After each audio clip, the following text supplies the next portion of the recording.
ఆరు గ్యారెంటీలకు మోసపోయిన ప్రజలు కాంగ్రెస్ పాలనలో ఇబ్బందులు పడుతున్నారని, రుణమాఫీ, రైతు బంధు సక్రమంగా అమలు చేయడం లేదని మాజీ సీఎం కేసీఆర్ కామెంట్స్ చేస్తే, కేసీఆర్ అసెంబ్లీకి వస్తే అన్ని లెక్కలు చెబుతామని సీఎం రేవంత్ రెడ్డి కౌంటర్ ఇచ్చారు.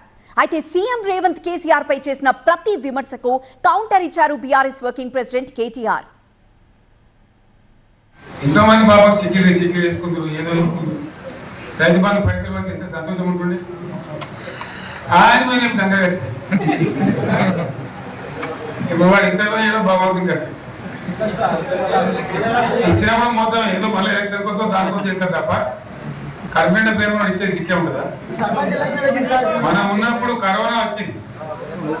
కరోనా వస్తే నేను రైతు బంధు ఆపలేదు. కరోనా వచ్చి రాష్ట్రానికి రూపాయి ఆదాయం రాలేదు. వ్యవసాయం అయితే జరగాలి కదా, తప్పదని చెప్పి ఈవెన్ కరోనా ఉంటే కూడా రైతు బంధు ఆపలేదు. 70,000 కోట్లతోని 2014 జూన్ 2 నాడు మనం రాష్ట్రాన్ని వారికి అప్పచెప్తే 16,000 కోట్ల రూపాయల మిగులు బడ్జెట్తోని ధనిక రాష్ట్రంగా వారికి అప్పచెప్తే 10 ఏళ్ళు తిరిగే లోపల 7 లక్షల కోట్ల రూపాయల అప్పులు చేసి ధనిక రాష్ట్రాన్ని దివాలా రాష్ట్రంగా చేసి చివరికి రైతు బంధు పథకాన్ని కూడా ఇవ్వకుండా ఎన్నికలను అడ్డం పెట్టుకొని పారిపోతే, నేను ముఖ్యమంత్రిగా బాధ్యత చేపట్టిన ఎంబడే ఆయన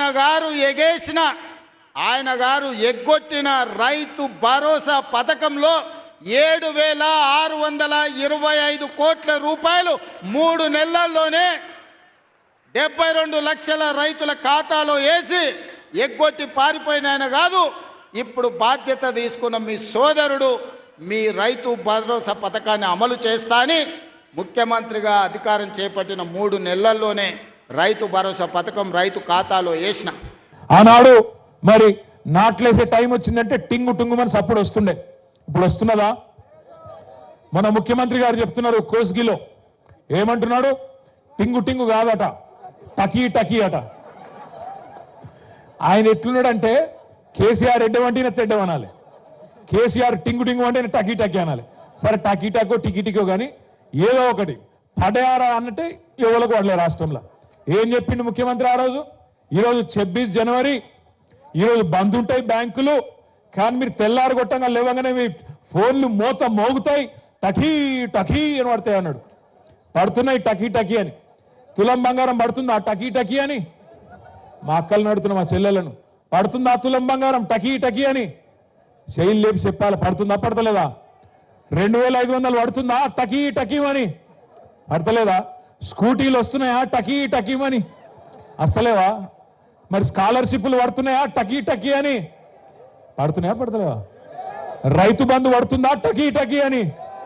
ఆఖరికి సఫాయి సిబ్బందికి పైసలు కూడా పడతలేవు టకీ టకీ అని. గ్రామ పంచాయతీ సిబ్బందికి, మున్సిపాలిటీ సిబ్బందికి వాళ్ళ జీతాలు కూడా పడతలేవు టకీ టకీ అని. సరే, నేను గంభీరంగా మౌనంగా చూస్తున్నా. నేను కొడితే వట్టి కొట్టు నాకు అలవాట్లేదు కదా. సరే, నేను గంభీరంగా మౌనంగా చూస్తున్నా. నేను కొడితే వట్టి కొట్టు నాకు అలవాట్లేదు కదా. ఆయన కొడితేనంట బలంగా కొడతాడంట, సరిగ్గా నిలబడేది నేర్చుకోని ఆయన కట్టె లేకుండా. నీ పరిస్థితి ఎట్లుందో తెలంగాణ సమాజానికి తెలియదా? నువ్వు తూగుతున్నావా, సోగుతున్నావా, నువ్వు నిలబడగలిగే పరిస్థితిలో ఉన్నవా? కొడంగల్లో యాడ్ను మాట్లాడిండు నిన్న. ఏమంటాడు? కేసీఆర్ నువ్వు కొట్టుడు కాదు, నువ్వు నిలవాడు, సరిగ్గా నిలవాడు, కట్టలేకుండా నిలవాడు అంటుండు. ఒక 71 ఏళ్ల పెద్ద మనిషిని పట్టుకొని సంస్కారం లేని ముఖ్యమంత్రి గారు ఏమంటున్నాడు? కట్టె పట్టుకొని నిలవాడు అంటుండు. నేను చెప్తున్నా ముఖ్యమంత్రికి, రేవంత్ రెడ్డి గారు నీకు సంస్కారం లేకపోవచ్చు, కానీ ఒక్కటి గుర్తుపెట్టుకో, కేసీఆర్ ఆయన నిలబడు కాదు, 4 కోట్ల తెలంగాణ ప్రజల ఆత్మగౌరవాన్ని నిలబెట్టిన వాడు కేసీఆర్. తెలంగాణ అనే రాష్ట్రాన్ని ఏర్పాటు చేసి దేశం ముందు సమున్నతంగా నిలబెట్టిన వాడు కేసీఆర్. కేసీఆర్ కట్టె లేకుండా నిలబడతాడు, కానీ నువ్వు కమిషన్ లేకుండా ప్రభుత్వాన్ని నడుపురా నాయన అని చెప్పింది.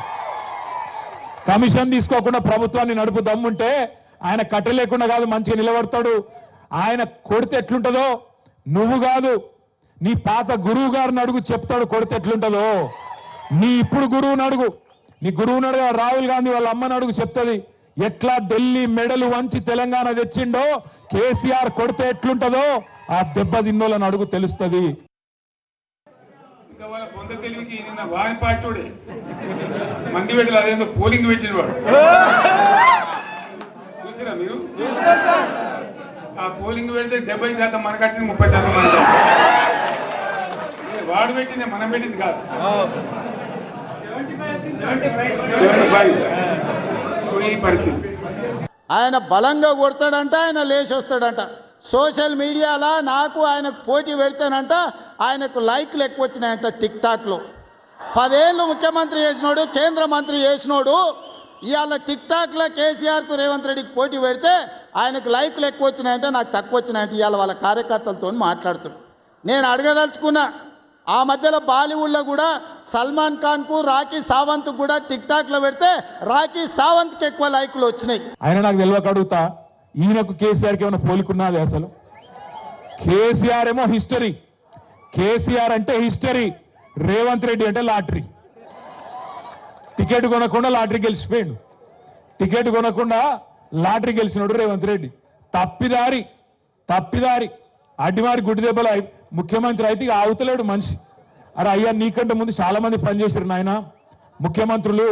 రేవంత్ ఒక్కటి గుర్తుపెట్టుకో, ఒకటి యాది పెట్టుకో, కేసీఆర్ పేరును నువ్వు కాదు కదా, కాంగ్రెస్ తాత జేజమ్మలు దిగచ్చినా ఎవరు మర్పించలేరు.